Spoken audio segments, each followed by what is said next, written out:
When the world gets weird and the bills get thick, you call on Clint and you feature Dick. One talks numbers, the other talks slick. Two dads, one mic, yeah, this could stick. Clint's crunching figures, straight to the point.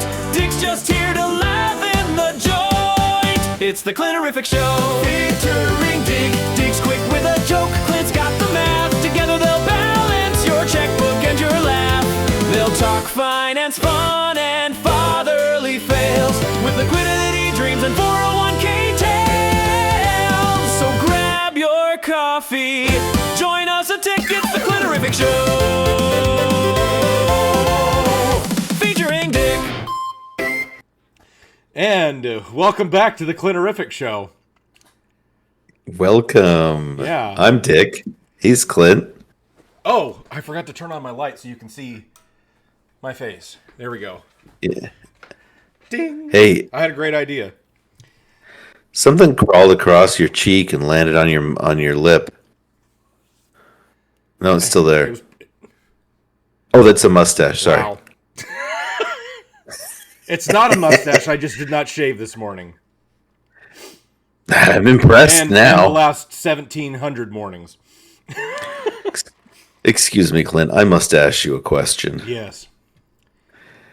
That was, dang it. That was it. Yeah. So we're getting a little bit of a late start this week because we're going to be doing a food review. This is kind of a new segment for our show. Is it? So it was inspired by the new McDonald's menu item that they just came out with for limited time. So we're going to do an honest first reaction food review for everybody today. So me and Mr. Dick here both have our food. And then we're going to go and give you a live reaction. Yep. And Their new segment is called Clint Tastes with Dick. Yeah, I like it. Or Clint Tastes It. So Clint's- yeah, we're gonna Clint tastes dive it. right in here. So Right now? we went to McDonald's and we I picked got my up drink. our Big Arch food My product wife ate some of the fries. that has been tested all across Europe. So Or so I hear. yeah, we've heard that it's been tested all over the outside of the United States. So I have all the napkins. They got enough green lights to test it on U.S. citizens now. So Can I just make one comment before we start this? you sure can. And no, I do have mine.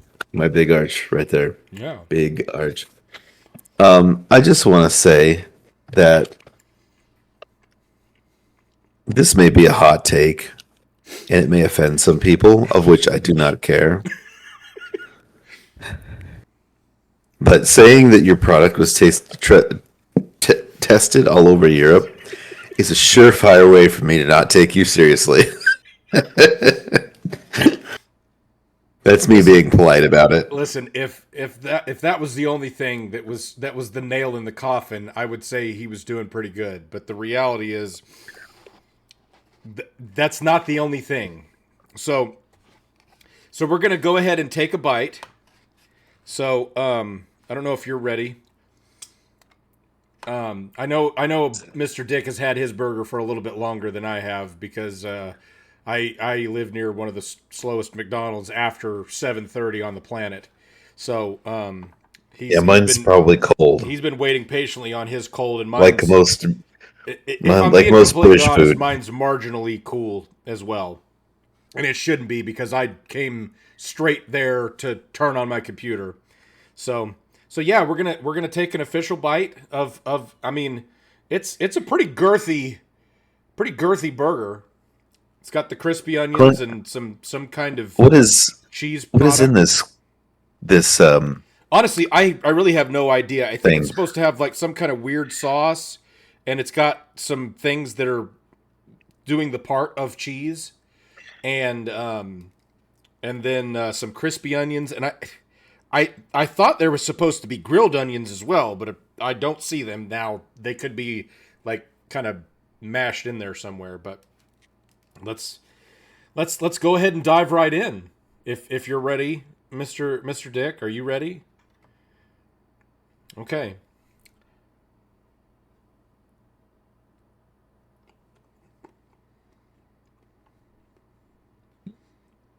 Oh.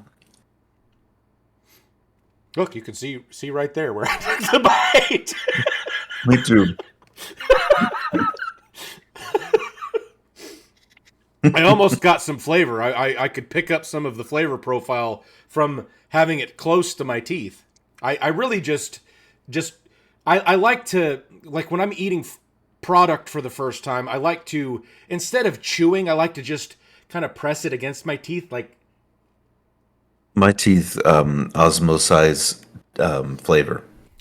So now that I've gotten the first test bite out of the way, I think I'm going to go for a little bit heftier of a bite, because this product is, technically speaking, food. Dick loves a hefty bite.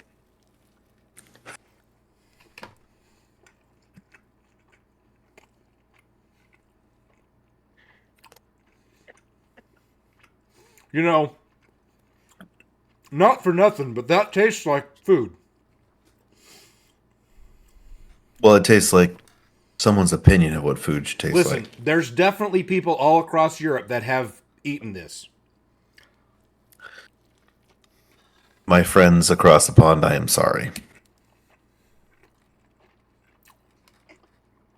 You know,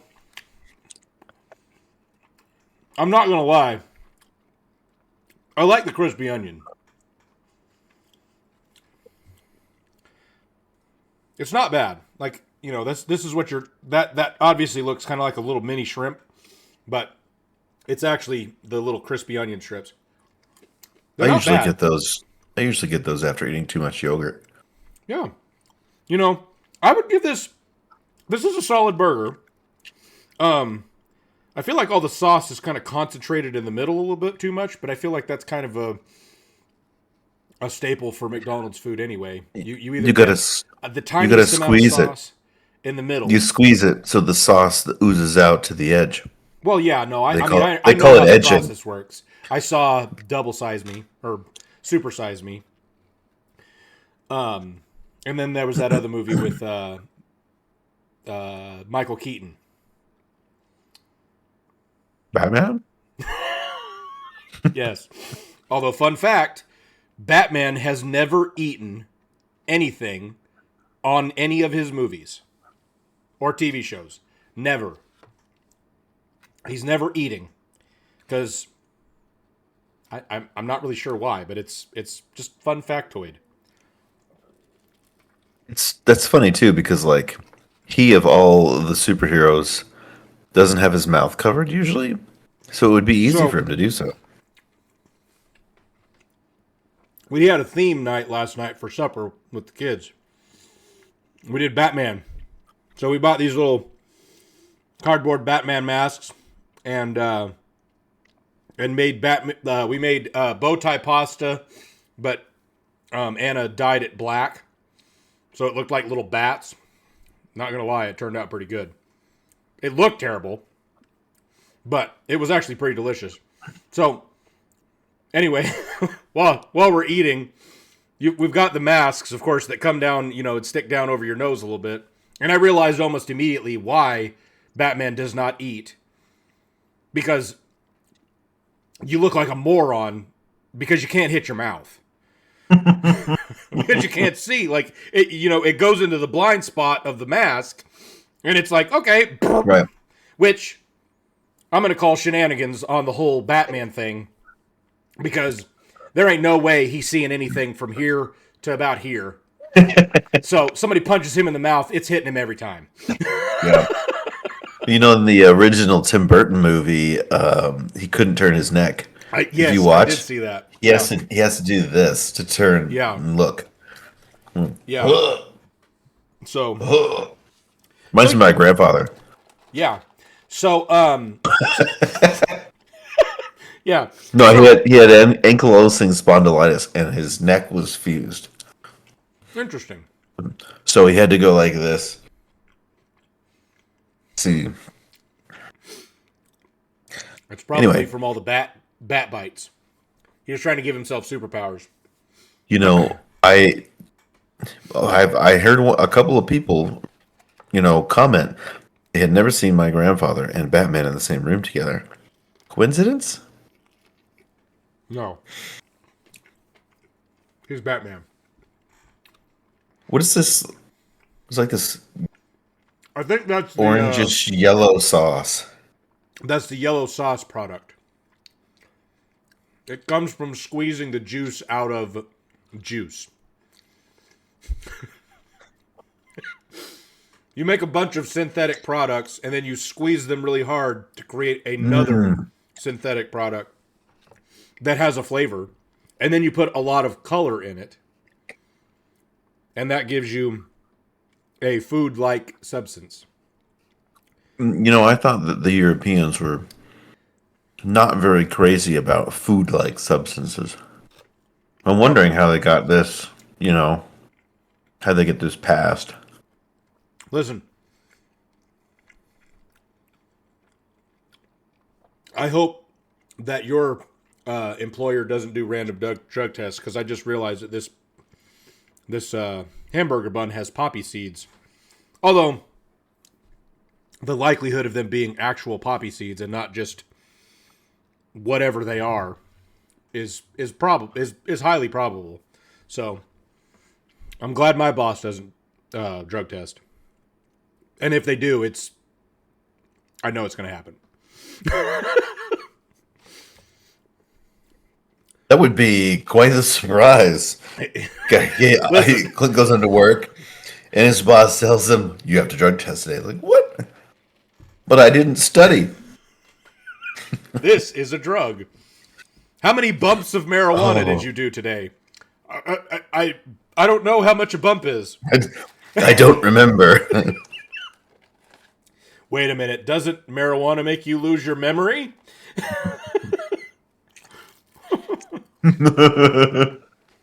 So,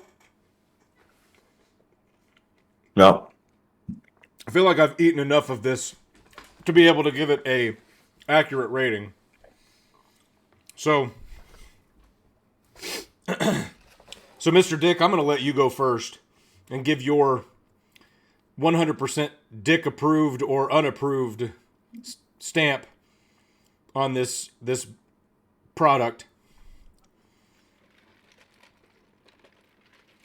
The best part about this meal is the drink. Is that Sprite?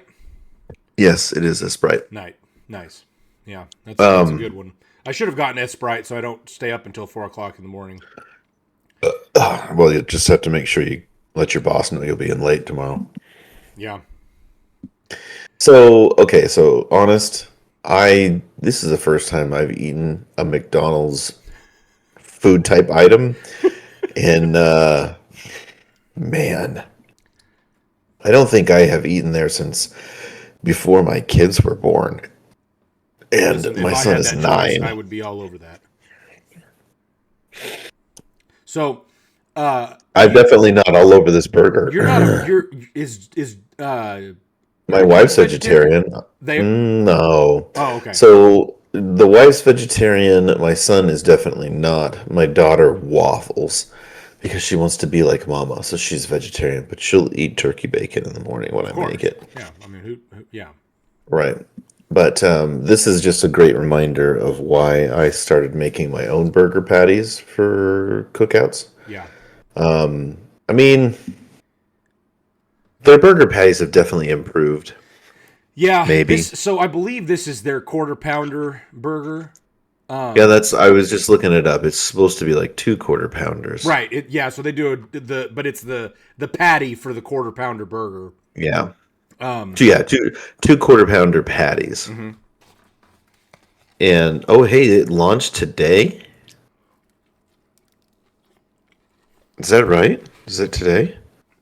It did. It launched today. Oh, really? I did not know that. Yeah. It's the first time I've gotten in on a launch item since Halo 3. Yeah.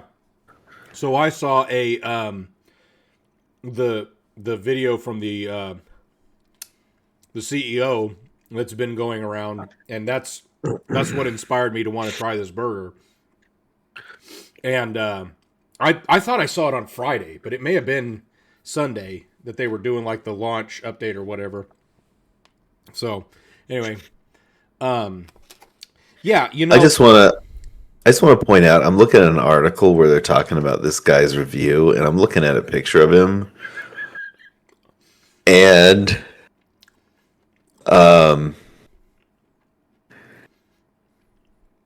one of my favorite quotes is, "I don't even know how to attack it. There's just so much to it." listen. Dick approves of this The comment. reality is watching this guy eat this burger was one of the funniest experiences I've ever had, because you could tell that this was not acting. You know, this is not an Oscar-worthy performance. Right.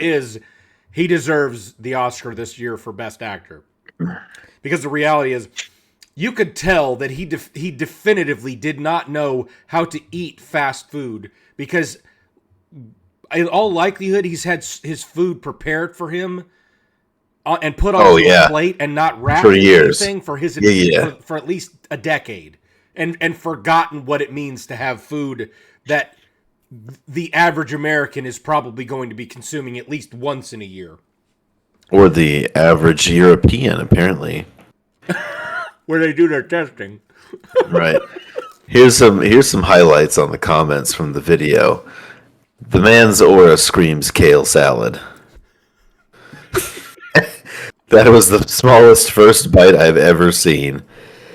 Yeah. It scares me when you call the food product. If McDonald's cares about its future, they need to make sure Kemsinski is anywhere but in front of the camera. Oh man, ain't that the truth? Well, you know, as I'm watching this thing, which is so funny,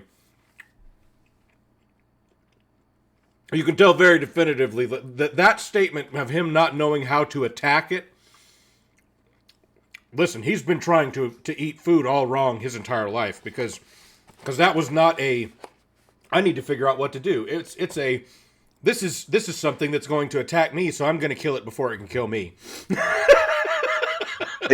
My question is this guy American?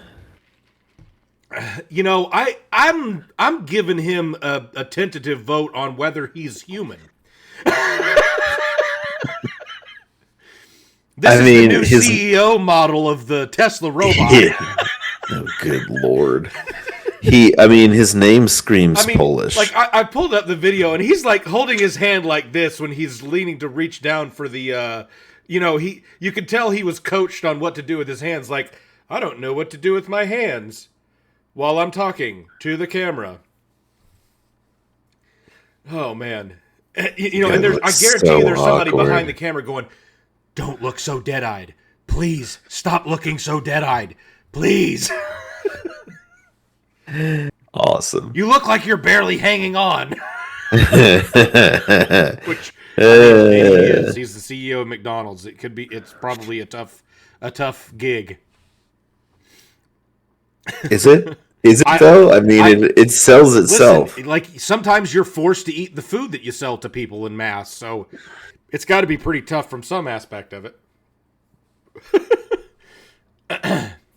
So, yeah. So Ricky, on a scale of 1 to 10, how would you rate that burger?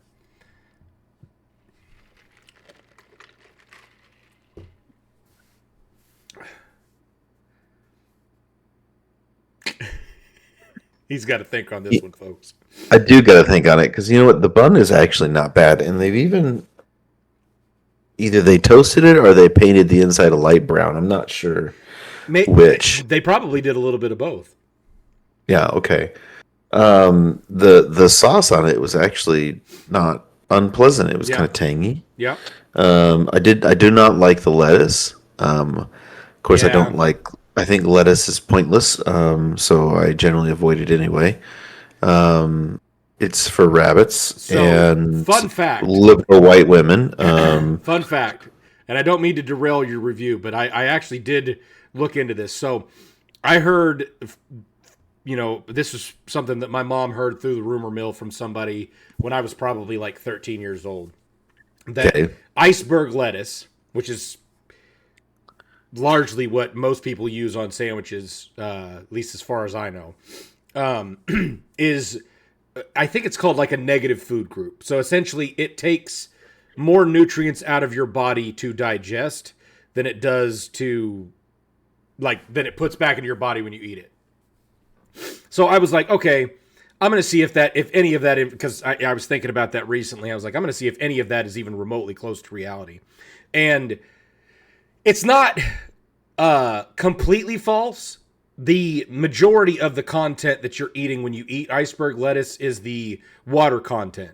So a lot of people don't take into consideration moisture factors whenever they're eating food.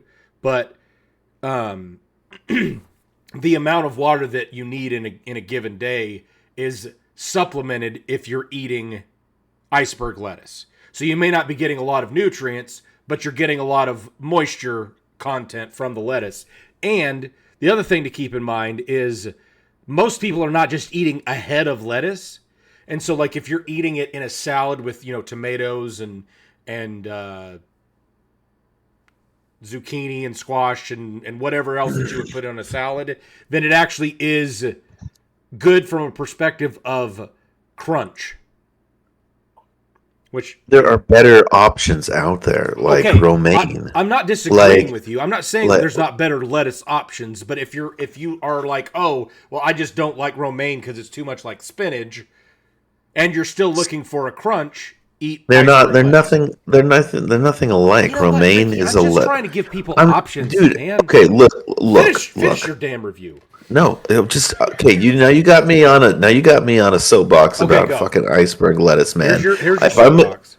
If its only purpose or the only positive benefit is moisture, I will drink runoff sludge from a rainstorm in the street to get my water. I mean, that's about the same. It's about the same thing. Well, obviously, yes, and get my government allotted amount of fluoride in my water. Iceberg is so gross, especially in a sandwich like this, because it's not like a leaf. It's like little pieces, and it gets they shred it all. It gets all into the juices and stuff, and then it drips out like the burger is taking the sloppiest shit ever into my hands. Like, no, stop putting chopped iceberg lettuce in sandwiches, McDonald's. Well, I mean, in fairness, I'm not saying that McDonald's iceberg lettuce is the standard for quality iceberg lettuce. Anyway, it's a pretty low standard though, because iceberg lettuce in general, it's not the standard in any capacity. I would say you're pretty much at the bottom of the barrel with that. You know what the shelf life for iceberg lettuce is? It's about as long as it takes for you to open the package after you bring it home from the grocery store, take a deep breath, and breathe into it, and then that turns it brown. Okay. So the burger was okay. So like a 6? 4? I don't want to give it anything more than a 5, to be honest. Okay. All right. I mean, so Ricky is a little bit more of a food snob. So he only puts quality food into his body. Yeah, as you they're like tell Taco Bell. By the difference in our width and depth. I have significantly lower standards for the quality of food that I would put into my body. Not just the quality of food. Yes, quality of things. So, I'm going to give this I'm going to give it a 7. Like, I would order it again. I like the sauce pretty good. The crispy onions, I actually did like those. And I agree on the bun as well. I think those are pretty good. So I'm going to go with like a 7.2. It was worth eating. I don't know that I would want 7.2. What kind of a number is that? That's an earthquake that you caused after you have to shart yourself into the toilet because this thing's going to back you up. Listen, I'll give you a Richter scale rating later tonight. Will your toilet That will be survive added the to our average next week's ski? episode. I mean, that's typically the rating that I have to do for Taco Bell, and the reality is Taco Bell is my favorite restaurant. So, I love me some Taco Bell. Low key, it is one of the, well, at least it used to be one of the healthiest fast food chains. you know, it's Because they have that it Fresca still has- menu. Yes, which you still can get a lot of their stuff that way. Can you? Yeah, I Yeah. think most of it's on their app, but yeah, I think you can still get a lot of it that way. So, Yep. They don't mix their meat with earthworms, so you know it's good. you know what? Exactly. Looking at you, Burger King, McDonald's.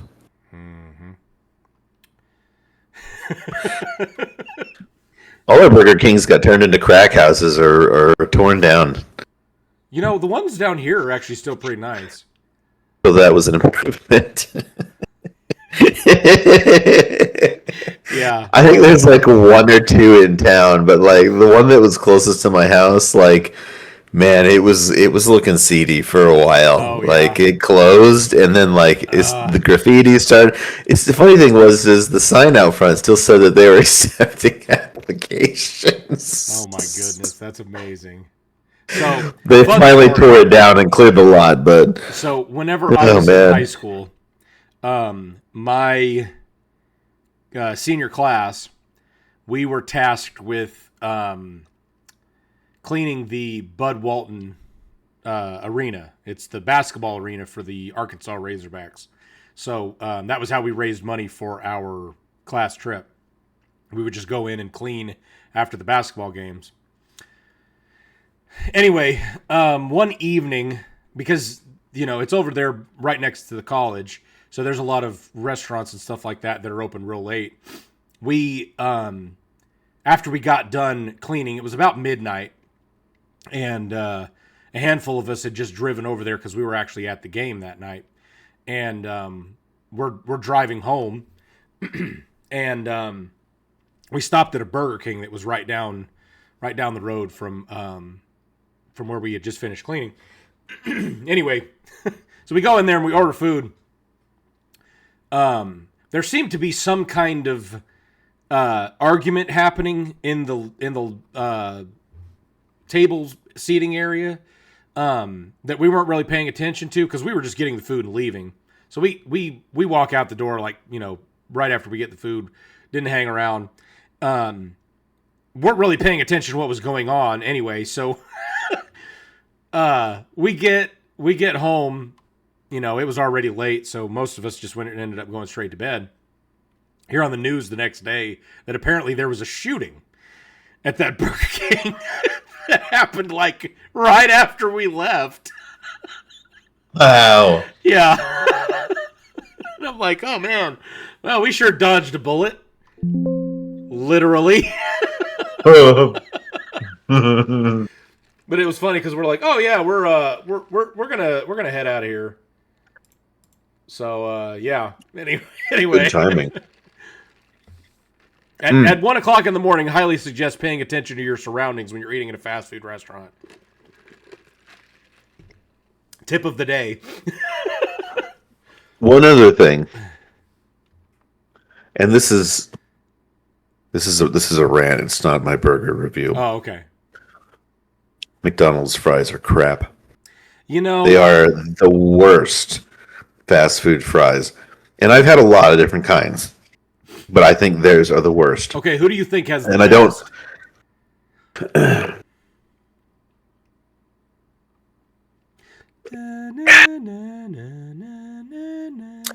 I don't think Burger King's much of more than a step above McDonald's, to be honest. Okay. I would agree with that.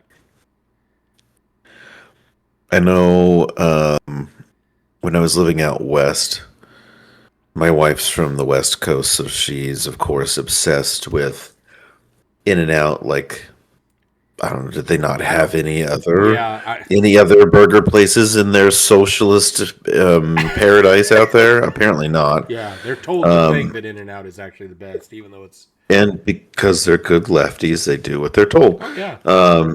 Of course. Anyway, I don't mind In-N-Out fries as much. Yeah. I think they're okay. You know, you get that animal jizz stuff on it, and it's, I don't know, I want mine animal style, like an animal pounded it. Excuse me. Bloodhound Gang would have something to say about that. I would like an animal gangbang. You want a burger or? No, the Bloodhound. Have you ever listened to the Bloodhound Gang? Yeah. Oh, okay. I mean, I recently, wasn't sure. Or, like, is this a new song? No, no. You and me, baby. Oh, ain't yes, nothing yes. but mammals. Yeah. What is it? Bad Touch or whatever. Yeah, one of the greatest radio songs of all time. Still very fascinating that was able to get so popular on the radio, knowing that that's 100% what it was about. Because everybody knew what they were saying. That's why It was such a weird time. we gave so many less Fs about stuff. Oh man, back then. No, it was. Yeah, and it was such a catchy tune. But yeah, I mean that's what makes a good song. For sure. My favorite, man, I'll tell you what. My favorite fast food French fries was actually a place called Backyard Burgers. Did you ever go to one of those? Okay, I have been to one. It was a long time ago. Yeah, because they don't exist anymore. Yeah, I think there was one. And they had one up here. I'm not sure where all they were. To where I live, but there's I don't think I know it closed. But I feel like it's been in the last like 5 years that they all just went the way of the dodo. Yeah, so they had some really amazing waffle fries. Oh, okay. Okay. And yeah, I liked those. Yeah. I see. I'm a probably out of the box kind of French fries person. I think Arby's curly fries are the standard for me. I just love curly fries, but I like my food a little bit spicier and things like that. So yeah. So I got a fun story about Arby's for you. Actually, I used to like Arby's. Mm-hmm. Until one year they decided that they were going to, oh, hey, look, they still have locations for Backyard Burgers. Do they really? What? Oh, yeah, they're down in, like,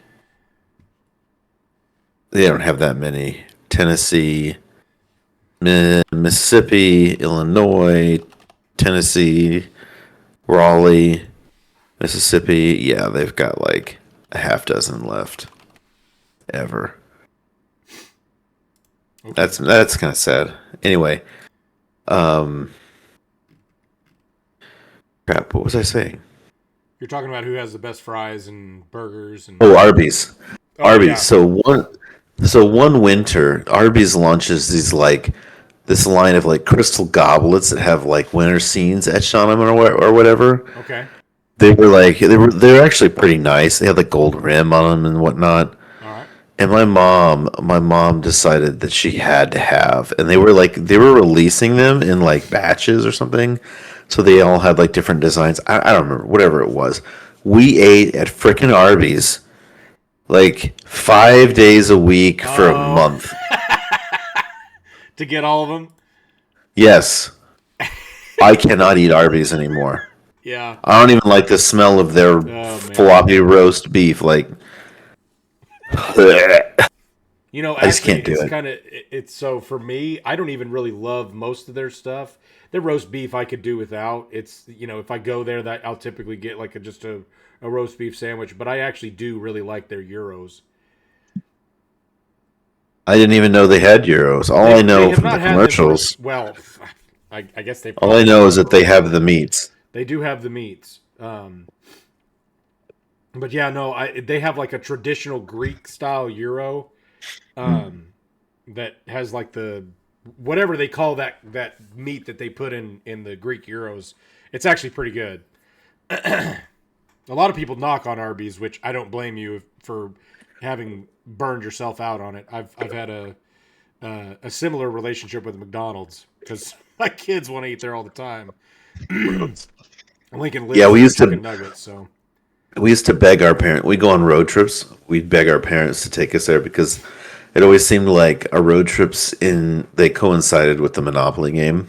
Oh yeah, and find out that was just a hoax. Yeah, pretty much. Yep, it was. There was like I mean, I don't 5 million of this. What is it? The boardwalk places, and there was no such thing as Park Place, or the other way around. I don't remember which one it was, but whatever it was ridiculous. Yep. Yeah. Of course, now that I've had my eyes open to the truth of the world, I do believe genuinely that they didn't actually have any of those pieces, and the people that claimed to win $1 million playing McDonald's did not actually win. They were just employees of McDonald's that got paid to create a fake commercial for their Monopoly game. I thought that it came out. It was actually whatever company they contracted with to do the whole sweepstakes thing actually had someone on the inside that rigged it for their relatives. I did hear something about that, and I believe that actually happened after they got caught for not making any of the other pieces. I think there was like there was a handful of different controversies that happened, which, I mean, that's what's so crazy about, such an insane situation like McDonald's, because of all the sales increase that they have because of Monopoly. Yeah. You would think that they could at least pay out some of these prizes. And I could understand, it's like, okay, yeah, we made this piece, but it just never got found, who's to say it was not possible that you got a cup and didn't realize there was a sticker on it or something like that, and it just got thrown in the trash. That is possible. I mean, it's not only possible, I think it's highly likely. Right, exactly. So, people just didn't realize what do you do? They got the one that actually won. But yeah, it's one of those things that's really funny. So I don't know if you've heard, I actually was doing some research on this recently, and I thought it was incredibly fascinating because it turned into such a big deal. So I know for me personally, going to McDonald's after about 7 o'clock, after I graduated from high school, about 80% of the time when I go to McDonald's after 7 o'clock, I want a chocolate milkshake. And I can't tell you how many times I would ask for a chocolate milkshake, and they would tell me that their ice cream machine's I know this broken. one. I know what's going on. Yeah. Yeah. So this happened for decades. That this was, every time you would go in the evenings, you would have the employees tell you that their ice cream machine was broken, or they were out of ice cream, or whatever the case was. Right.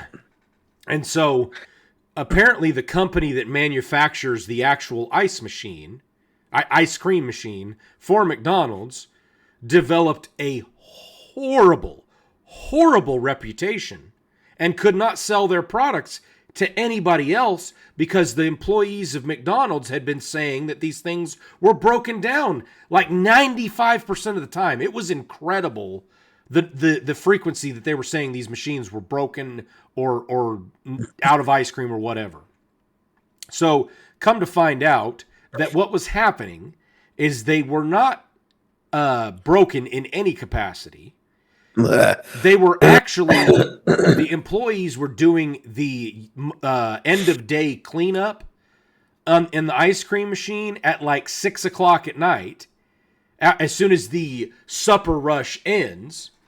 And so instead of just continuing to give people ice cream milkshakes that they were asking for, they were just like, yeah, we're just not going to clean the machine again, so we're just going to tell them that the machine's broken. Oh, jeez. And so McDonald's got sued. I don't know how much it was for. I want to look that up because it was an enormous amount of money. I want to say too, there was also a thing where they would break, but because of whatever contracts McDonald had with the company that makes the machines, they were only allowed to have like a certain company repair them. So the price and the time, the wait time on getting them fixed was artificially inflated because of that. So the company is called Kitsch. Yeah.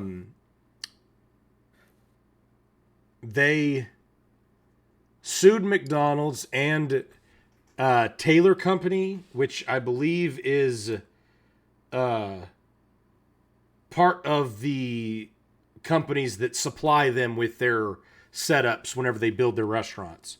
So, I'm actually just now learning this. This was actually on top of what them saying that machines were garbage and broken all the time and stuff like that. They were actually being sued. So McDonald's and Taylor were being sued for $900 million. Wow. The basis for the lawsuit is that there was McDonald's and Taylor Company were ruining their reputation on purpose. So they were actually telling employees to say that this machine was broken because they knew how the machines were being manufactured, and they were trying to steal the technology by defaming the company so they couldn't continue making sales. So essentially they could buy out the company for pennies on the dollar and make it their own ice cream machine. Dastardly. Yeah. Now, I do believe that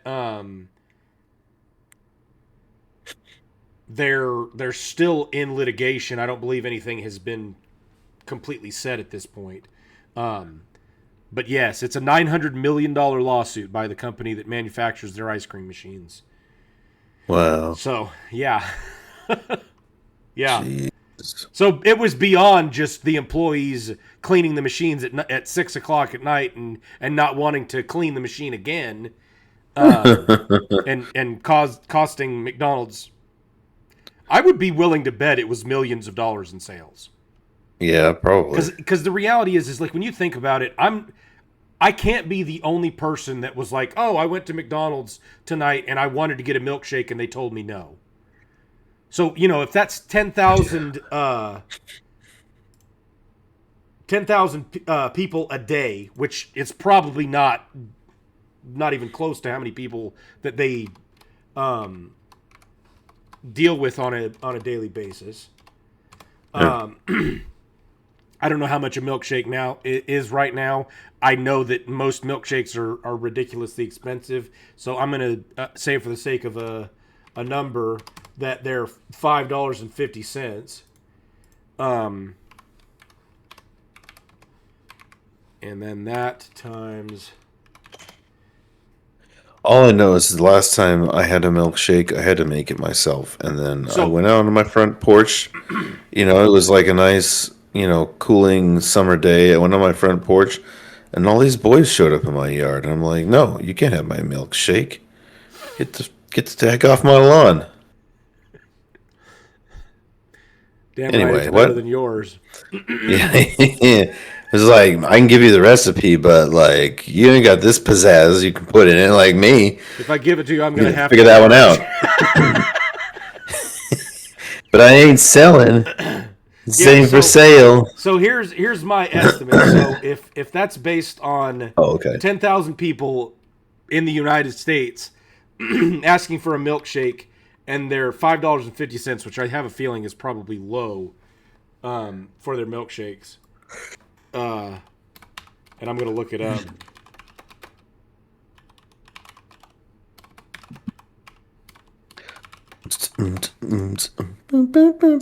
Oh, okay. Sorry, I'm a little high. So let's say a medium. So mediums are $3.79 to $4.29. So let's do $3.99 for a medium on average, because that's kind of in the dead center. Okay, so that's $14 million a year in sales. And if they're clearing 3% on that, because food is typically a pretty small profit margin, that cost them $436,000 in profit at a 3% profit margin. And if they're doing any better than that, then it could be even more, because ice cream typically has a better profit margin than most products. So, yeah. Yeah, that's... Wow. Yeah. Wow. So yeah, that eats up our entire first segment apparently. So I was gonna That dive was fun. into some other things, but I think we're gonna just talk about the realities of what it means to run a company well for a few more minutes, and then we'll dive into the Price is Right. So The price is wrong, Bob. yeah. So what? Come on.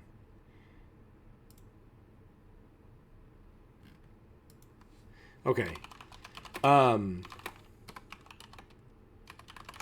So one thing I definitely wanted to point out from a business administration perspective, it is highly recommended to make sure that when you're doing a product review as the CEO, that you don't look like the guy from McDonald's did. And the reality is, I don't know if that's going to make a drop in the bucket impact on their sales in any capacity. It's McDonald's. Exactly. Like the reality is it might not. But one of the things that that really comes to my mind is that there's no such thing as bad publicity, and Yeah. the truth of the matter is it got Ricky and I here to go try this big arch burger, and I probably would have not gotten it otherwise. I didn't even hear about it.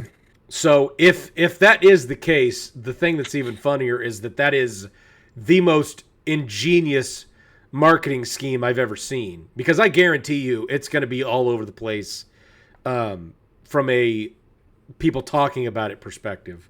Because I saw 5 different people post a joke review that was along the same lines today about this burger. So, so yeah, just keep in mind that sometimes this kind of stuff is, it may look like it did not do a great job, but it gave them some publicity, whatever that looked like. Oh, drink that. Okay, let me get. Stop opening that. Okay. Excuse us, ladies and gentlemen, Yeah, sorry, while we're having Clint some fights with his technical computer. difficulties. So, Every other day, Clint's computer and him have yeah. what can only be described as a white trash married couple divorce crash out. Yes, that's accurate. Yeah. Yes, 100%. There are shotguns and death threats involved as well. Yep. And The only other time that I've been more angry about anything than my lawsuit is when my computer doesn't do what it's supposed to do, and that's on a daily, every other day basis. Friends, I wish that you could be there for some of this. I'm privileged, having known Mr. Clint for nigh on 20 years now. Yeah. Holy really? Yes. Has it Coming really up been on that 20 long? years. I think I was 21. 'Cause Our you were not friendship there, could 'cause I was drive. 20 when I went up to school up there. Okay. And Our friendship you were not there when is I was there. almost old enough to legally drink Yes, it is. in the US. Getting close. Yep. All right. So yeah. Anyway, so that was point number 1 is try to be a little bit more in touch with what you're doing than the CEO of McDonald's was for his little review video. That was pretty comical. But It's so point number 2, controversy sells. Yeah, it's true. It's what they say in the business, right? There is no such thing as bad publicity, right? Well, and beyond that, like, you're going to get more engagement by pissing people off. Yeah. Or saying something that, rubs people at least the wrong way. Because I think it's like, I can't remember the statistics, but I vaguely remember hearing something around, it's like 5 times more likely that somebody will leave a negative review than they will a positive review. Oh yeah, absolutely. So if you have People a bad like to get in experience on in a a hate restaurant, campaign. it's 5 times more likely that you will post a negative review than if you went to a restaurant and had a great experience. So that's one of the things that I've always tried to be more mindful of is if I go to a restaurant or something that's, service oriented and have a good experience, even if it's not giving a actual, review on Facebook or Google or whatever else, to just go and say something to the chef or the owner or something like, hey, I had a great experience. Thank you for the delicious food, or thank you for making this product well made and doing what you said you were going to do. Because it's incredibly crazy to me how little integrity there really is in a lot of things anymore. So anyway, that's my soapbox for the day. If you wanna make a positive impact on the world, go give the restaurant a positive review. And if you're gonna give them a bad review, give them something to work on. Especially if it's not like a mega chain. If you're gonna go to Olive Garden and you just had a bad experience, okay, you're gonna leave a post, and the reality is they're probably still gonna have a packed house next Friday night too. But on these little mom and pop local restaurants, if you're going to give them a bad review, give them something that they can actually fix. Don't just be like, oh yeah, I went in there and it was just horrible. The food was cold and blah, blah, blah. And I'm just mad about how awful they treated me and all this other stuff. Well, give them something that they can work on. Because a lot of the times these smaller restaurants and smaller businesses really do just want to improve. And so they're looking for ways to do that. And they may just not realize that what you had an issue with is an issue. And likely, if you give them some negative reinforcement, for lack of a better term, maybe they'll turn it around, and the next time you go there, they'll be much better. And hopefully, you'll go back and amend your review status. Mm-hmm.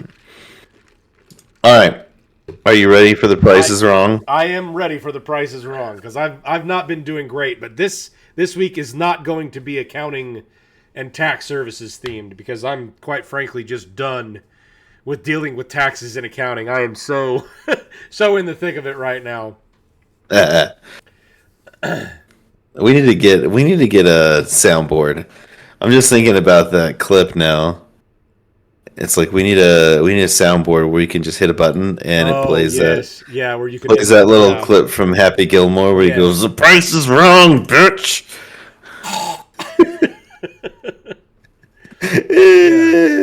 We got it. Yeah. All right. Okay, focus.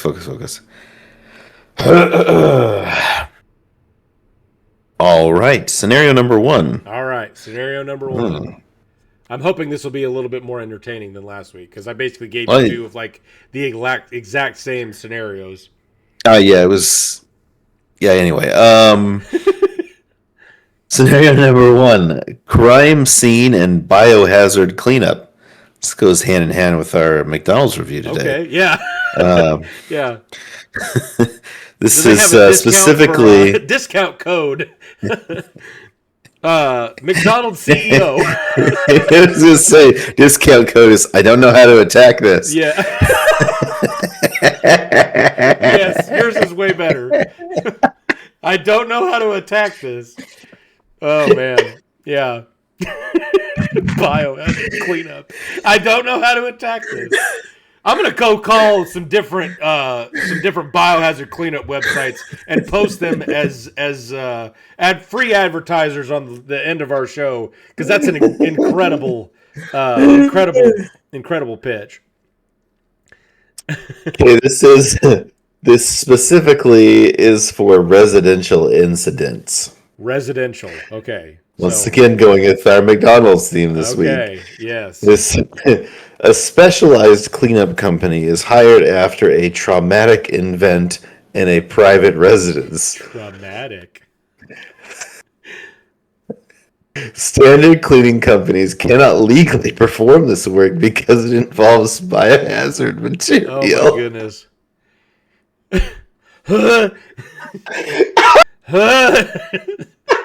It's going to have a full stomach. So that you have something to throw up instead of just dry heaving. Yeah. It's not like I just put a bunch of product tip. in my stomach that makes my stomach upset anyway. Product. So. Product.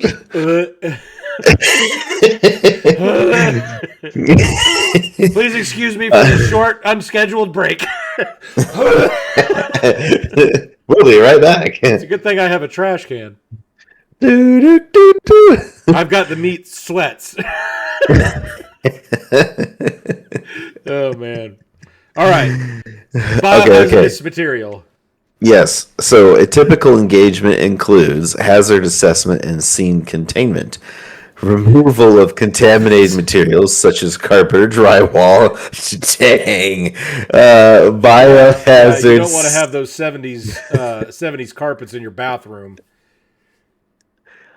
Don't get me started. Biohazard sanitation using specialized chemicals, disposal of hazardous waste through licensed facilities, odor remediation and final verification, work typically completed in one day with a 2 to 3 person crew.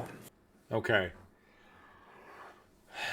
So, the fact that this is a specialized disposal, I would say is probably at least a little bit of a premium to this.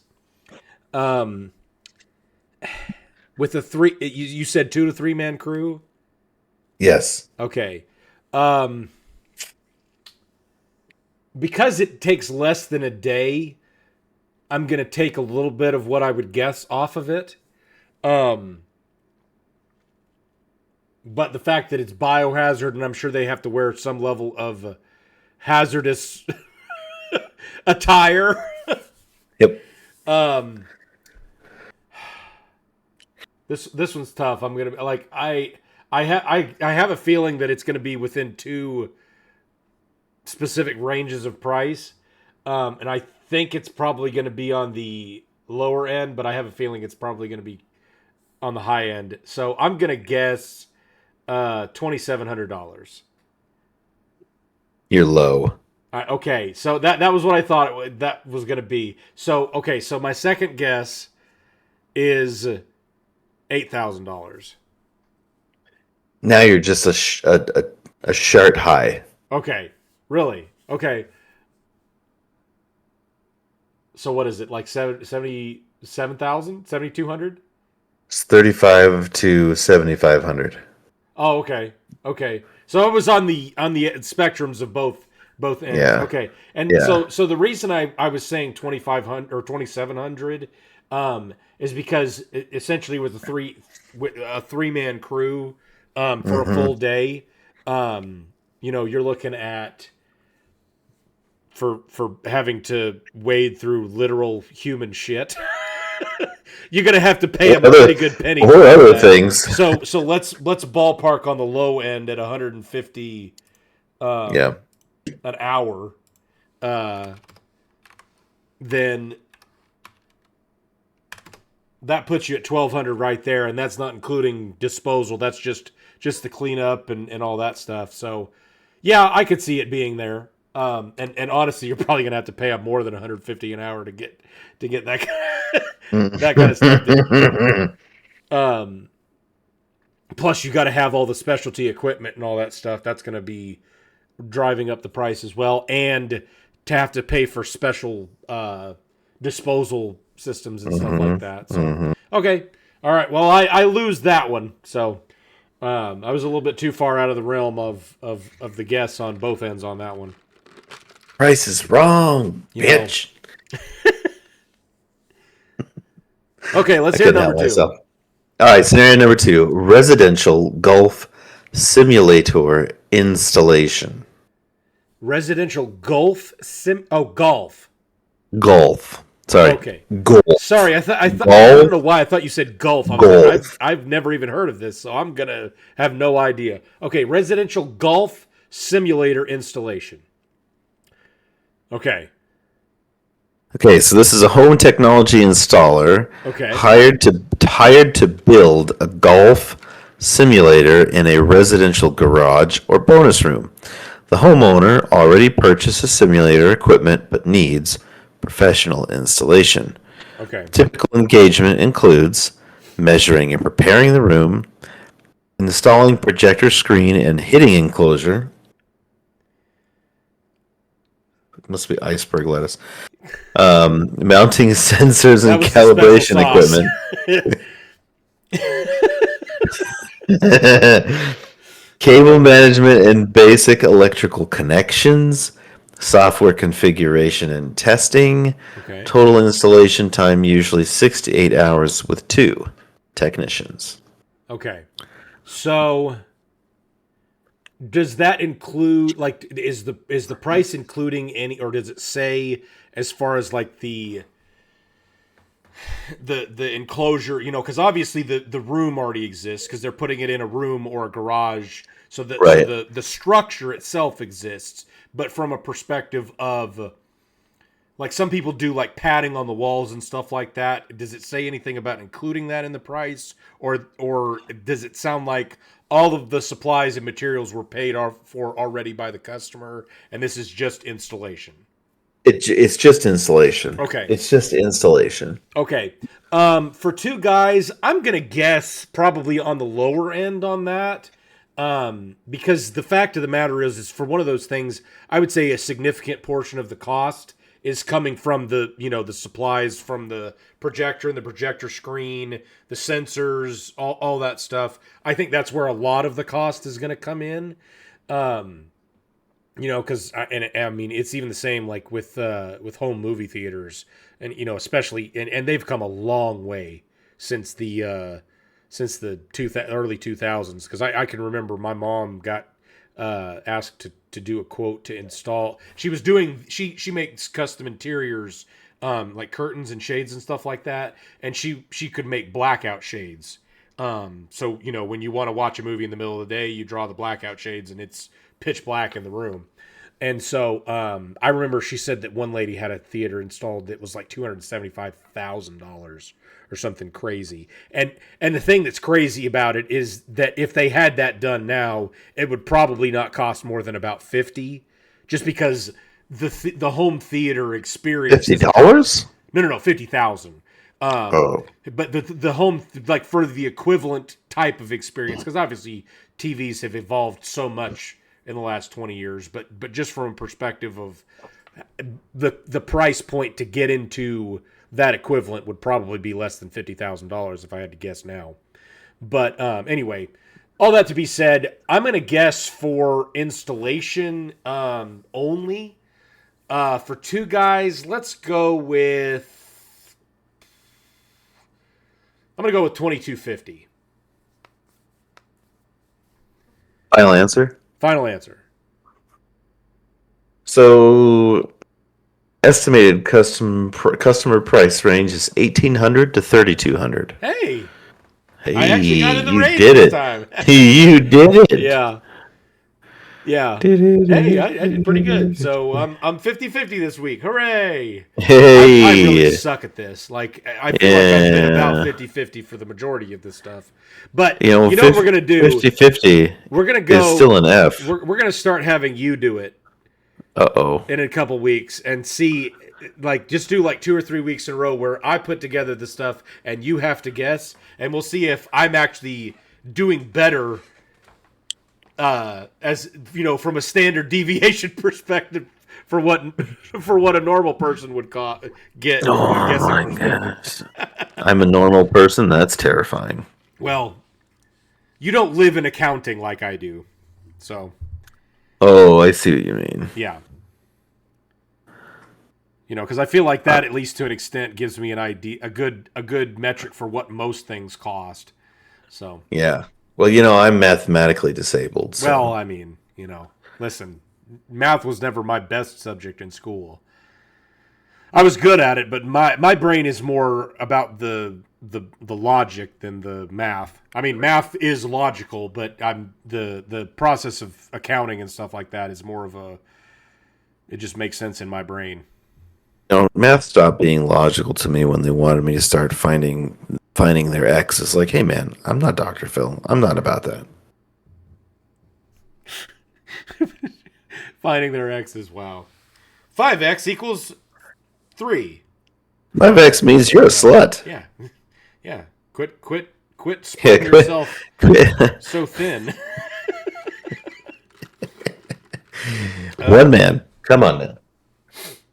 Or woman, I suppose. Yeah. Yeah. Well, Anyway. so that brings us to our going deep segment. So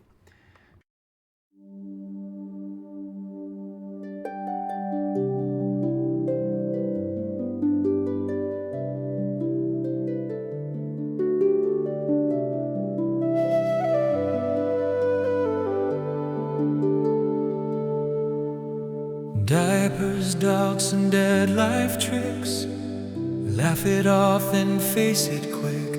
Real talk, some growth, no gimmicks. Going deep with Dick.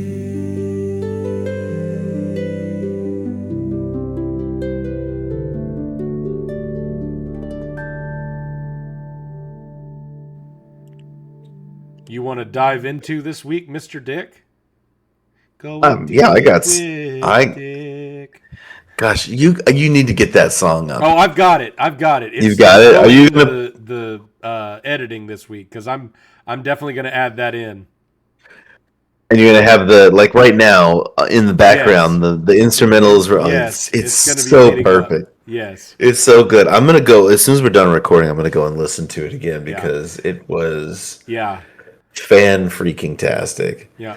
So for those of you who don't know, I'm gonna do a shameless plug here. So I've actually started experimenting with this AI software that does music generation. That's where our theme song comes from. So I try to come up with something from basic building blocks for lyrics, using ChatGPT or Gemini, and start explaining concepts, and then I'll pick and choose what I like and what I don't like and replace it with stuff that I do like and all that stuff. And then I will take those lyrics and pop them into this song generator called Suno, Suno, and generate some songs. If any of you feel like playing with it, you can do a lot of really cool things with it. I think you get like 5 or 10 free song generations per day. So if you just wanted to go over there and experiment with it, you can. I have one of the subscriptions for it because I make tons and tons of songs with it.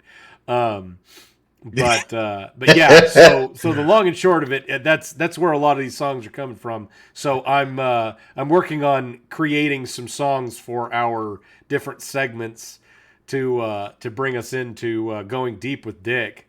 And I have the song done, so it's going to be you will have already heard it at this point in the video. So yeah, it's glorious. And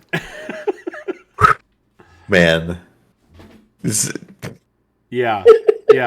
I'm sorry. So if you like it, leave a comment down at and tell us what you think, because tell us what you think, and give us some suggestions for other music themes or music genres we can add. Yeah. So if we want to do an intermission song, what should it be? Should it be a 60s pop song? Exactly. Should it be heavy metal? Give us your ideas. Yeah. We can Suno it. Yes, exactly. So all right. Anyway. Yeah, so I've had some opportunities come up lately, and it's got me thinking about the nature of opportunity, right? Okay. I think a lot of people enjoy taking the easy route, right? Uh-huh. And in my Just a Tip segments, I've talked about doing hard things. Right? Yes. Yeah. I heard. Yes. Oh, I'm sure you did. I gotta be honest. I got suggested a video after that one that I think was a little bit too on the nose, but it said to do things while hard, and so after that I apparently got funneled into a piece of YouTube's algorithm that I didn't realize that I was headed towards. But that was a fun 3 hours. Must have been the kids section.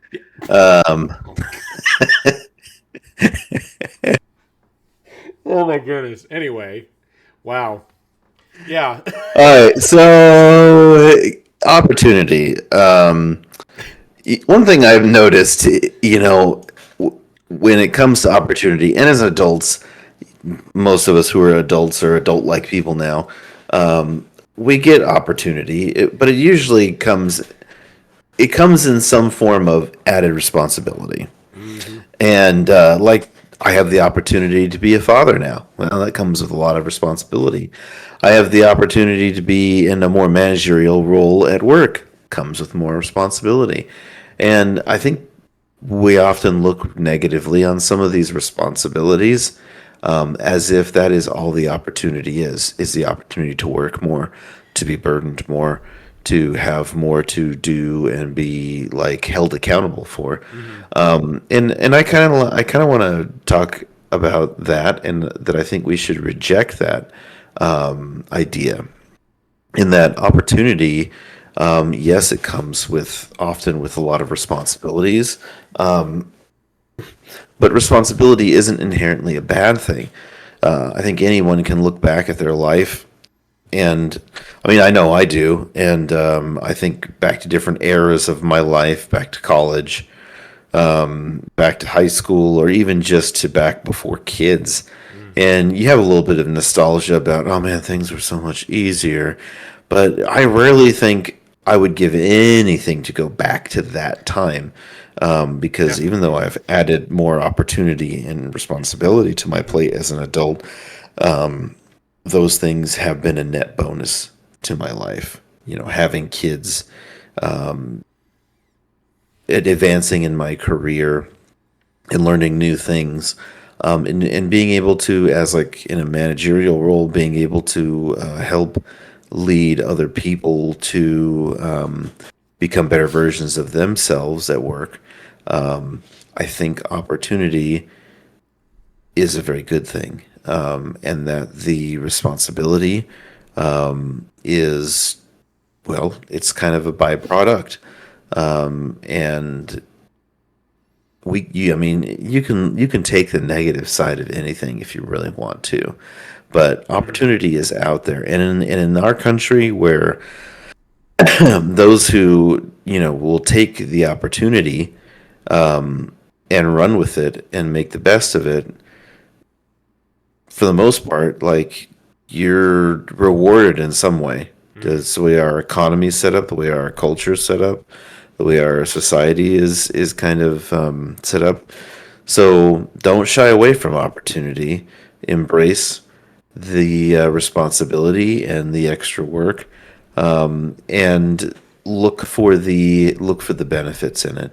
Because yeah, and I still have my times where I can get down to the dumps and be like, oh man, I really don't have to deal with all this work, do all these things. But when I look back at where I started, I'm happier being where I am now, and I know that if I keep working, I'll get to a better place, and a better place as I keep moving forward. I think that looking at opportunity positively and embracing that responsibility helps us to move forward.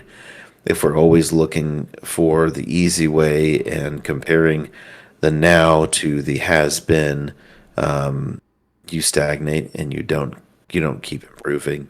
And you overall, I think you have less satisfaction with life. Anyway, Yeah. No, that's my thought. I completely agree with you. And honestly, it's kind of fascinating because I think I've been thinking about this a lot recently, especially considering the fact that in, 5 months and a few days, I'm going to be 40 years old. One of the things Hey. that's, yeah, one of the things that's interesting about that is I feel like, for me personally, at least in the last, let's say year and a half, that there's been a shift in the way that people view me. And I don't know if that's because I've got visibly more gray hair than I used to, or what what specifically the case is.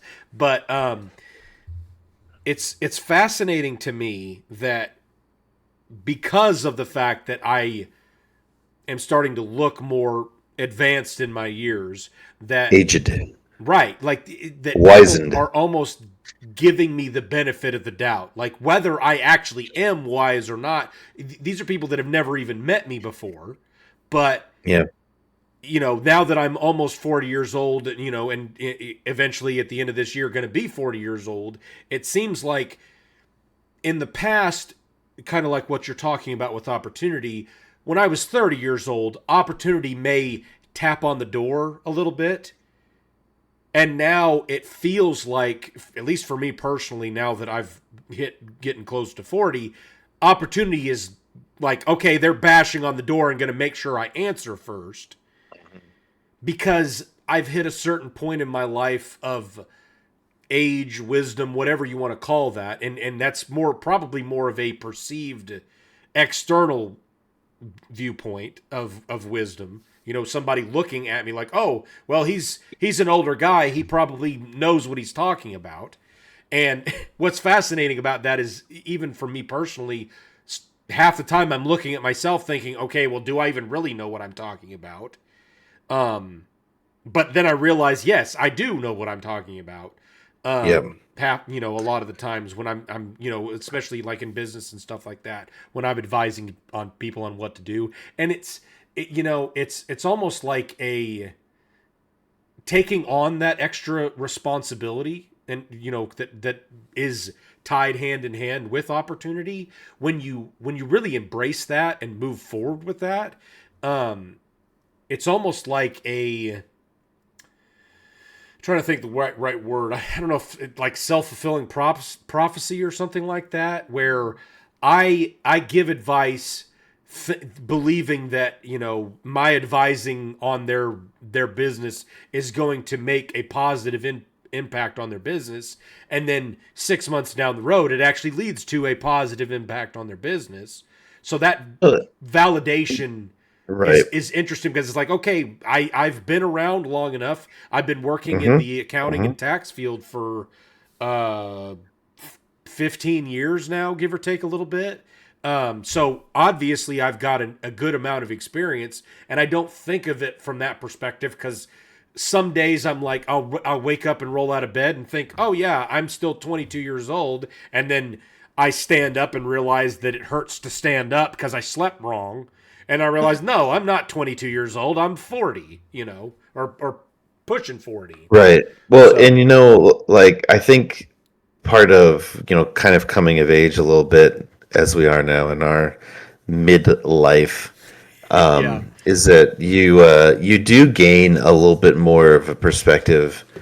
And I think that allows you to go forward every day with a certain amount of, we'll say, confidence, that you know what you're doing, and that things are going to work out.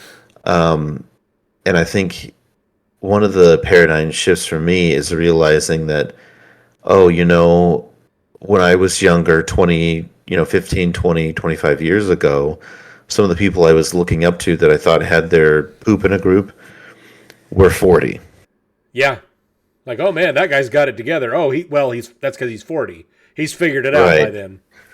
And I read an article that it was talking about how when you hit your 40s, like, is when you really start hitting a stride, and things start to really take off. And 40 to 50 even though is your golden time from a career perspective.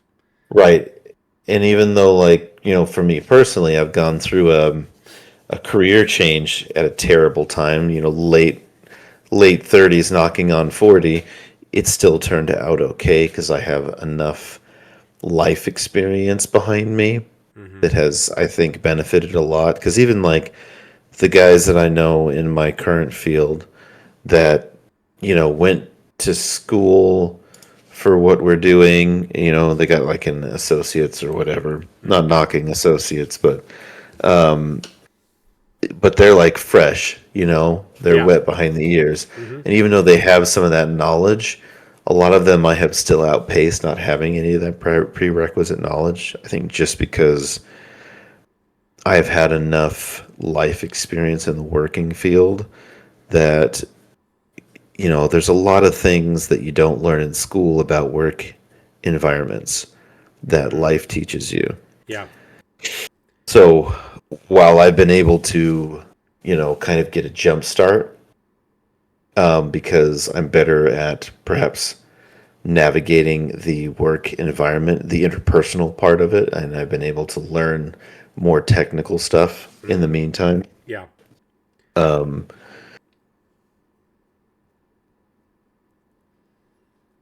that is a benefit of being a little older, of being in this time of my life, and I've so far I've been pretty moderately successful, we'll say. I'm proud of the progress that I have made in such a short time, with knowing how much that I knew going into it. And I have a level of confidence that I can continue to not just improve my own self and my abilities, but also keep climbing the ladder. You know, you saying that is one of the things that I kind of find it's kind of a different little pathway next to the topic that we're on. But the reality is, we've talked about a lot of these, ways to improve and how to be more content with what your life is and things like that. Since we started this show, and we're on episode 16. Yeah, episode 16 now. So, I'm sure there's probably going to be some overlap in some of these episodes as far as, the content that we're talking about. But one of the things that I think is the most important thing, and I know I catch myself doing this, or not doing it, and then, I try to recenter, reevaluate, and get back on the right track, is using the correct metric for success in your life. Because there's a lot of times where we're comparing ourselves to some kind of archaic, vague, abstract, different metric for what we think it means to be successful. And that metric could be from a career perspective. Oh, well, I thought I would be making $200,000 a year at this point, or I thought I would be, in my dream job, as the head of this department, or as the VP of this, or whatever, so on and so forth. Even if you're not motivated by the money or anything like that, and I thought I would be showing up to my 20th high school reunion, and everybody just oohs and ahs at my new car, and they come over and we have the reunion party at my house because I have the nicest house of everybody from high school. And we've got all these kind of, why is that what we're using as the metric for success? And I know for me personally, I've caught myself doing it. But when you really take a step back and think about things, let's use marriage for sake of example. I'm coming up on 8 years of marriage in July this year. And you're at what, 10? 10 years, 11 years? 12? 13. 13, really? Okay, wow. I didn't realize you got married that much earlier than I did. So you got married in... Yeah, we just couldn't wait, Yeah. We were at 28, couldn't wait.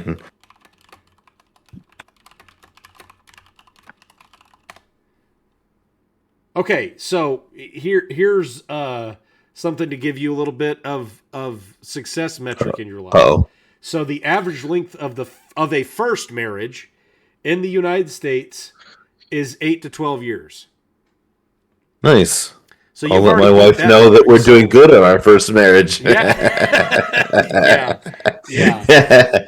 Hear that, babe? I know you're not watching, but we're doing pretty good for our first marriage. Yeah.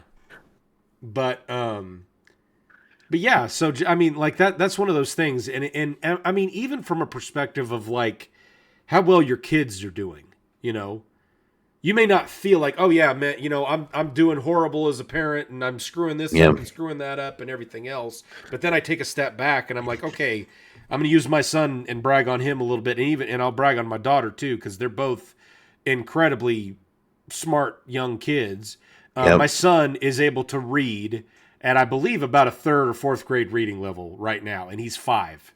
He'll be 6 in June. He's also able to do basic levels of algebra. Like I posted my wife posted a video of him on Facebook the other day, literally doing an algebra equation that he'd never seen before. And I just wrote it on. We bought him a little chalkboard, dry erase board thing for his for one of his Christmas presents, and so I just drew it on there, and I told him what he needed to do to solve it, and I mean I gave him some basic understanding of what algebra was before this, because he loves math, and so I wrote it down, and I was like, okay, figure it out, and I mean, 2 minutes. I bet you're fun at parties. Yeah, yeah. But no, like, it was incredible, and he figured it out all on his own, and was able to solve an algebra equation at 5 years old, you know, and even No, that's really impressive. That's really impressive. Yeah, and so like I look at that and I'm like, okay, I don't know how much of that is my responsibility in any capacity, but I've always been very intentional with the way that I, you know, and so is Anna as well. We've always been incredibly intentional about how we talk to the kids, how we want to teach them. If they are interested in something, we make it as easy as we can for them to learn about that subject. And sometimes it works great, and sometimes it's terrible. I mean, my son's one of the pickiest eaters on the planet, and he will only eat McNuggets from McDonald's. So, you know, you've got but he doesn't have good taste. Losses.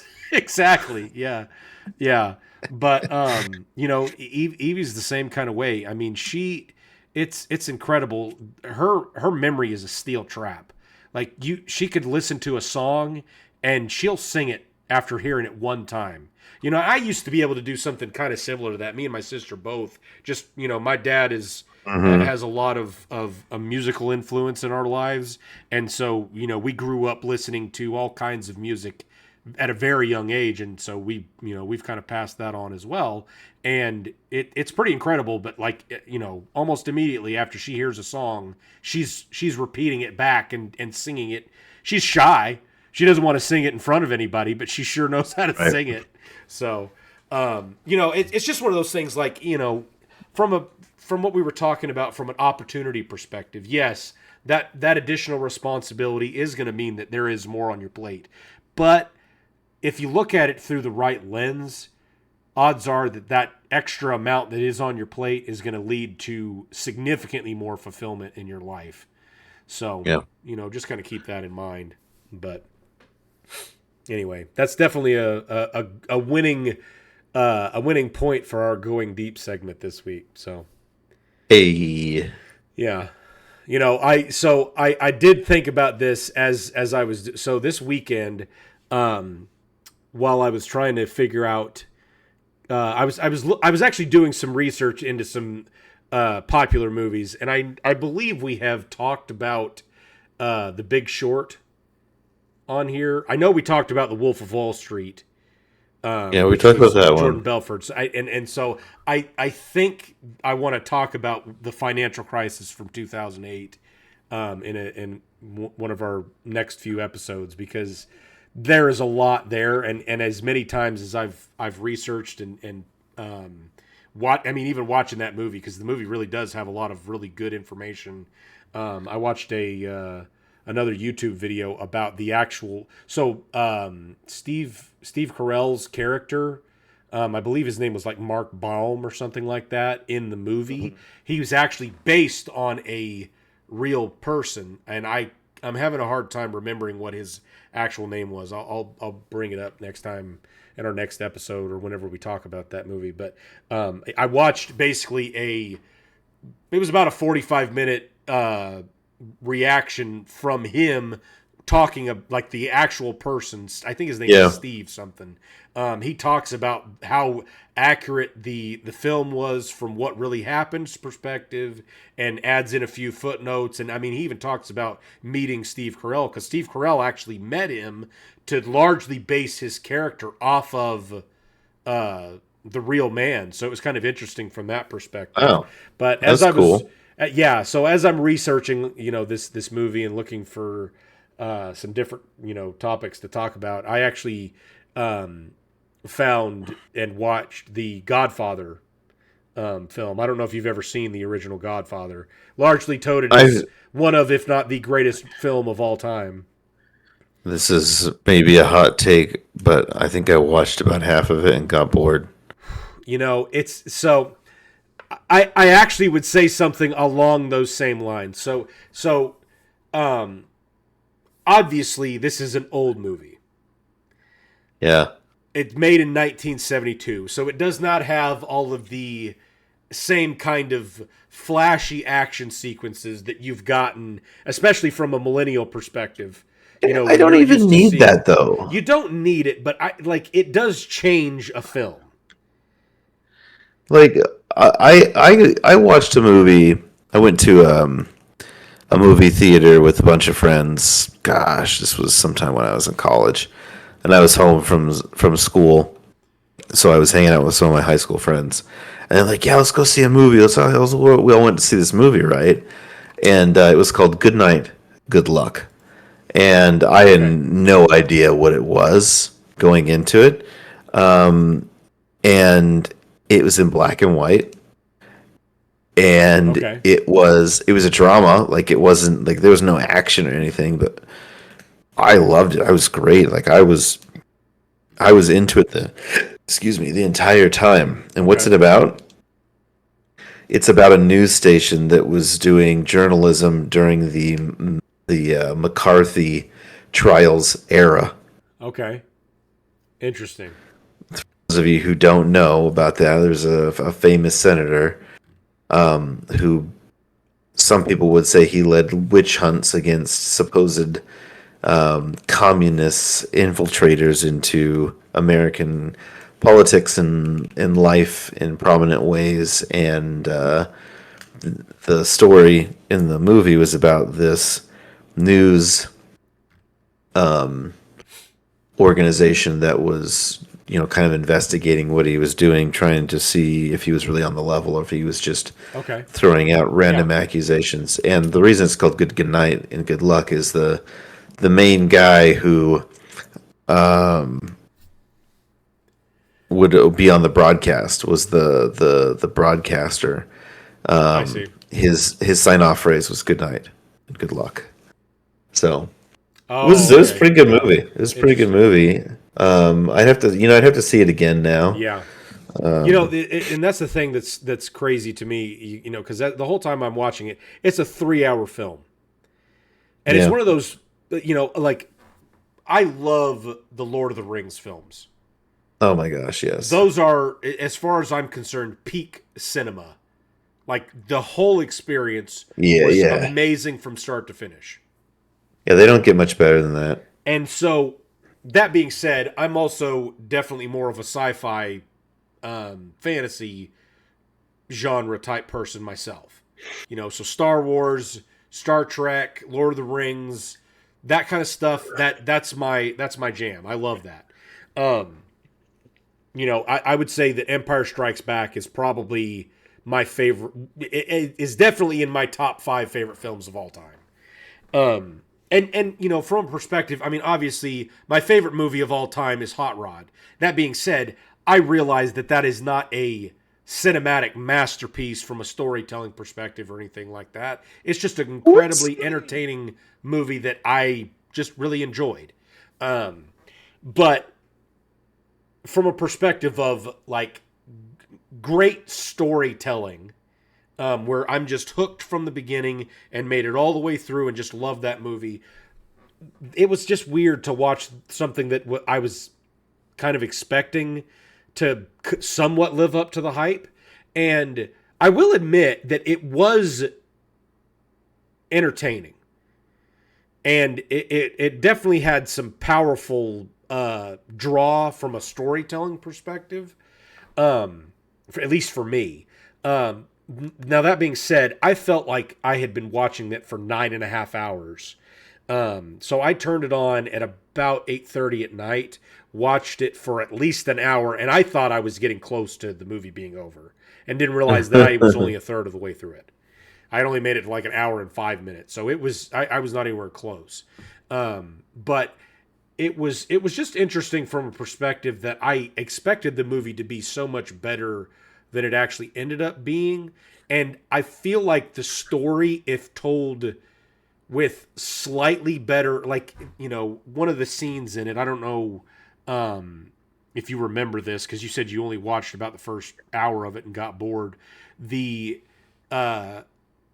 spoiler alert, obviously, if you've never seen it, this is a 45-year-old movie or something like that.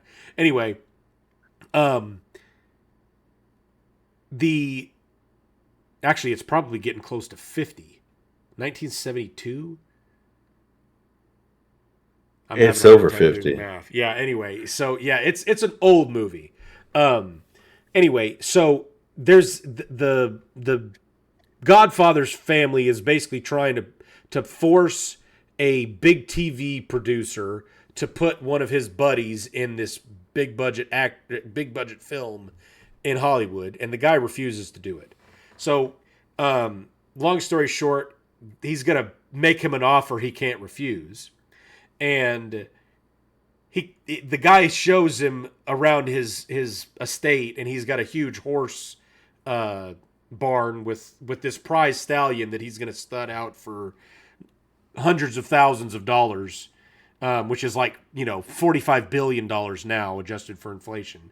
But anyway, so like he shows him this horse, and the guy wakes up the next day after telling the Godfather's representative no, and he wakes up and his whole, like, he lifts off the covers and he's got blood on him and he thinks he's injured, and he lifts off the covers. He's not injured. He's just got the head of that horse that he's spent an enormous amount of money on laying in his bed.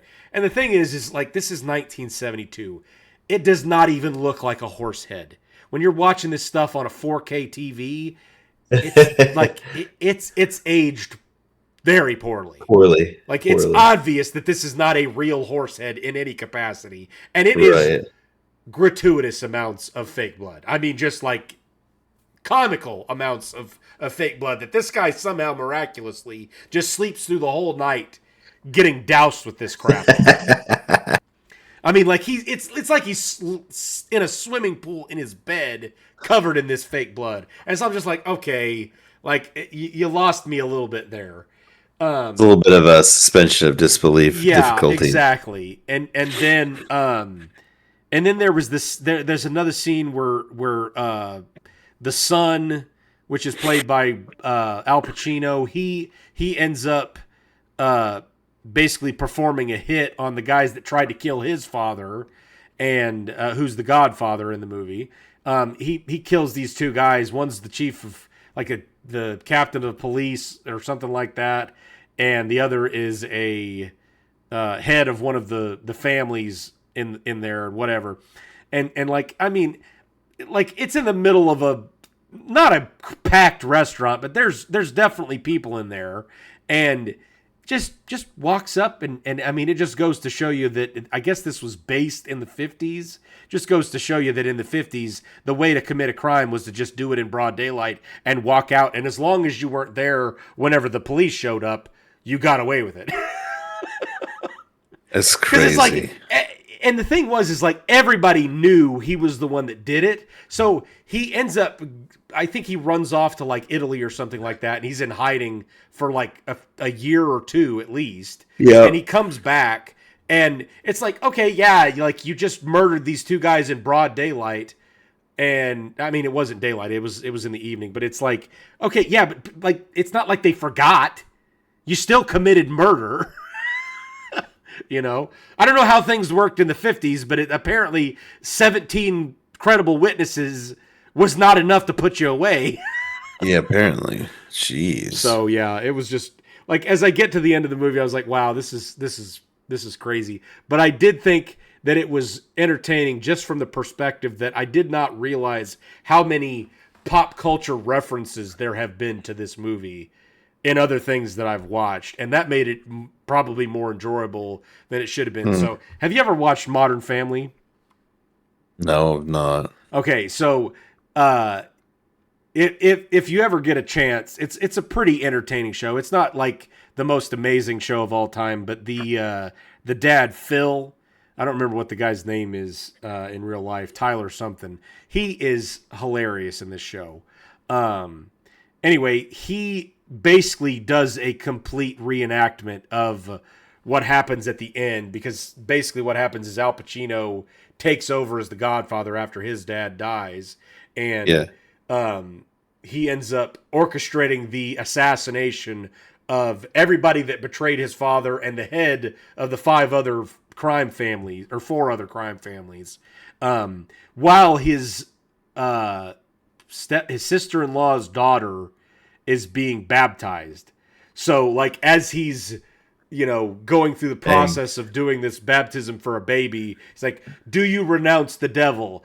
"I do renounce him." And as he's saying that, it switches scenes to one of his lackeys just walking into a bar and blowing away somebody, or another guy walks into the bedroom of this other crime family head and kills him while he's laying in bed and all this other stuff. So it was interesting to see that, because I was comparing it to a lot of these pop culture references that I've seen a lot of times that I did not realize that was what they were coming from. And so it was just kind of interesting to see it from that perspective. But that's what was sad about it, is that I'm watching it expecting it to be this, super amazing film. And I mean, I enjoyed it. I don't think I would be dead set on watching it again. I might watch it one more time just to give it a real fair shake to, after you get the lowered expectations of, okay, well, this did not live up to the hype that I thought it would, but it's still maybe worth watching again. Maybe it would be a little bit better. If I had to give it a rating, I would say I would probably give it like an 8.5. Like, it was a well-made movie, and the story was engaging for what it was, but it was definitely not nearly as good as I was expecting it to be, because when people talk about it like it's the greatest film of all time, or one of, at least, that I guess I just had the bar. And maybe that's what set me up for failure, so to speak, from that perspective, because whenever you hear about a movie like it's such an amazing feat of excellence, and then you go watch it, you're kind of expecting that, and you're moving the bar a little bit higher than you probably normally would. So, anyway, just wanted to fill everybody in on that experience. If you ever get a chance to watch The Godfather, if you really like crime syndicate movies, then not crime syndicate, gang and all that stuff. It's there for you. But it's one of those things, I guess, to me, I don't aspire to follow that kind of a lifestyle as any kind of example. And so I want a truly good hero, even if they are slightly conflicted. But I hate the conflicted hero. Well, I'm not talking about conflicted from a perspective of like, I want to do evil. I'm talking about more like conflicted of whether I want to do the right thing or not.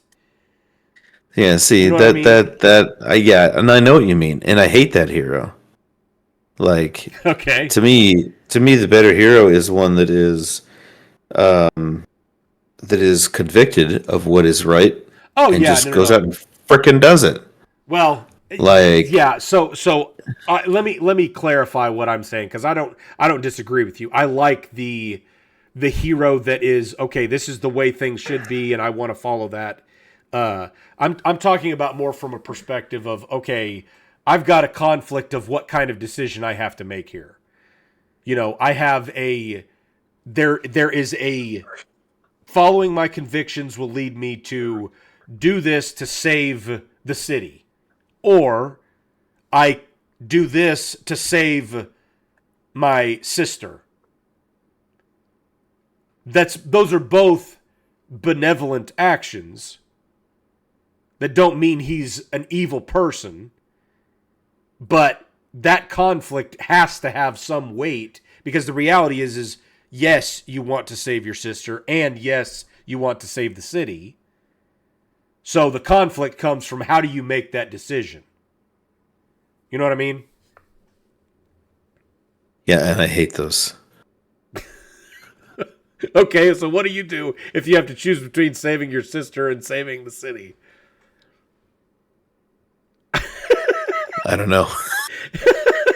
It's never gonna be my decision. Yeah. Uh, But you know what I mean? Like, just giving the conflict some level of emotional weight, not necessarily from a perspective of, and I mean, even like, I'm going to use Luke Skywalker as an example, because I think he is a pretty stereotypical example of the everyman hero. The reality is he starts out space wizard samurai. Yes, pretty exactly. typical. Very indicative of a normal person. Well, I'm talking about from a perspective of what he goes through, because Right. his family's, his uncle and aunt are killed, and he wants to go off and leave what he's doing. He wants to grow, and he goes off and he has his first big success and wins shooting the Death Star down, and then his story And continues. he falls in on, love with his sister. which is so, like, that's one of those things. Finds out his dad George, is second command of an. There, like, Finds out his dad's the commander, second in command of the evil empire. yes, exactly. Yeah, and wants to save him, but doesn't know if he can, and doesn't know if he should, and all that stuff. That's. But see, that's the thing. Like, he faces some real conflict, and he loses. Empire Strikes Back. He gets his butt kicked by Darth Vader. And so that, I think, to a large extent determines the grit of a hero, is to be able to get your ass kicked and get back up and keep on fighting. Right. I know I was able to last time my hand was sliced off at the wrist. Yeah. Well, I mean, it was cauterized off, It's pretty typical. It's pretty typical. Exactly. But I mean, like, there's countless numbers of heroes that you can put in that same type of situation as far as the explanation. And anyway. Sorry, man. Yeah. It's getting late for me. Yeah, no, it is. I realize that. Well, that was all I had to talk about. I know Ricky's got to get his beauty Z's so he can wake up and get into the gym.